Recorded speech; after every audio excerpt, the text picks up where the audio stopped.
டொயோட்டானுடைய urban BEV concept. இதை பார்த்தா உங்களுக்கு என்ன தெரியுது? இதுக்கு முன்னாடி வீடியோவில் பார்த்த கார் மாதிரியே இருக்குமே. எஸ், மாருதி அண்ட் டொயோட்டா வந்து ஒரு கொலாபரேஷனில் இருக்காங்க இல்லையா?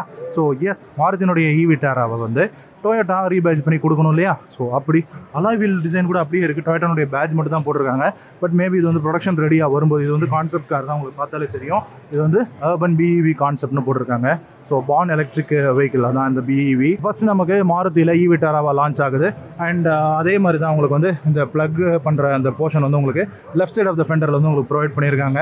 ஸோ அப்படியே வந்து ஒரு ஸ்கேல் மாடல் வந்து இங்கே கொடுத்துருக்காங்க. இது வந்து டொயோட்டாவில் வரப்போகுது. ஈவிட்டாரானுடைய அந்த க்ளோன் வெர்ஷன் டொயோட்டானுடைய அந்த எலக்ட்ரிக் வெஹிக்கிளாக வரும். ஸோ அதுவும் நம்ம வந்து எதிர்பார்ப்போம். நான் அப்படியே இங்கே பார்த்தோம் அப்படின்னா இதுவும் ஹைலெக்ஸ் தான். பட் ஹைலெக்ஸ் FCEV அப்படின்னு சொல்கிறாங்க. இது என்ன அப்படின்னா ஃபியூயல் செல் ஸ்டாக் அப்படின்னு சொல்கிறாங்க. ஸோ இது வந்து உள்ள உங்களுக்கு ஒரு ஃபியூயல் செல் வச்ச ஒரு எலக்ட்ரிக் வெஹிக்கிள். ஸோ அதான் FCEV.